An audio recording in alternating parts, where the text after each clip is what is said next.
এই কিরকম নীলা খেলা রে ভাই, ওয়েস্ট ইন্ডিজ দলে ক্রিকেট জগতে সব থেকে বড় নীলা খেলা দেখালো। হ্যাঁ বস, রিসেন্টলি ওয়েস্ট ইন্ডিজ ভার্সেস বাংলাদেশের মধ্যে সেকেন্ড ওডিআই ম্যাচ হয়ে গেল। আর এটা ওয়েস্ট ইন্ডিজ দলে ক্রিকেট জগতে মানে ওটাই ক্রিকেট হিস্টোরিতে একটা ইউনিক হিস্টোরি বানায়। তার মানে খেলাটা ওয়েস্ট ইন্ডিজের মাটিতে হচ্ছিল, আর ওরা তাদের পিচ্ছে কালামাটি ইউজ করেছে, যেটা তুমি রেয়ারই বলতে পারো, কারণ কোনো পিচ্ছে এত কালামাটি ব্যবহার করে না, যদিও আগে পরে অল্প স্বল্প ইউজ করতো আর কি। কিন্তু সব থেকে ইউনিক যে ওয়েস্ট ইন্ডিজ দলে ভাইসা 50 ওভার ধরে স্পিনার্স দিয়ে বল করেছে, যেটা কোনো দলে আগে করেনি। এখানে ওমান ভার্সেস ইউএসএ একটা ম্যাচ হয়েছিল, যেটাতে স্পিনার্স এর অ্যাটাক হয়, মানে ওমান 35 ওভার এবং ইউএসএ 25 ওভার স্পিনার্স দিয়ে বল করে। বাট এটা প্রথম হলো যে ফুল ওভারসে স্পিনার্স দিয়ে বল করেছে। পরে ম্যাচটা লাস্ট মুহূর্তে মজা হয়, মানে সুপার ওভারে করে যায়, যেখানে ওয়েস্ট ইন্ডিজ আগে ব্যাটিং করে এবং বাংলাদেশের মুস্তাফিজুর ওভার ডালে। পরে ওয়েস্ট ইন্ডিজ সুপার ওভারে 10 রান করতে পারে, আর বাংলাদেশের 11 রান লাগে ম্যাচটা জেতার জন্য। পরে বাংলাদেশ ব্যাটিং এর সময় আবার ওরা স্পিনার দিয়ে বল করায়, মানে আকিল হোসেন বল করে।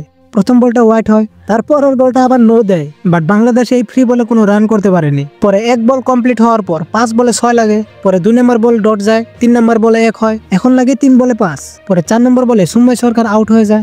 নেক্সট শান্ত হয় ব্যাটিং করতে, যখন 2 বলে 5 লাগে। পরে 5 এবং 6 নম্বর বলে 1-1 নেয়, আর বাংলাদেশ হেরে যায়, মানে ইজি ম্যাচ একদম হেরে যায়। তো কি এমন বড় রান ভাই, এক করে নিলে হয়ে যেত, বাট বাংলাদেশ ভয় খেয়ে মানে শেষ অবস্থা কেরাসিন। তো যাই হোক, তোমাদের ভিডিওটা কেমন লাগলো এবং খেলা নিয়ে কি বলতে চাও কমেন্টসে বলতে পারো। বাকি চ্যানেলটাও সাবস্ক্রাইব করে পাশে দেখো, কারণ এরকম ক্রিকেট ডোজ পেয়ে যাবে এই চ্যানেলে।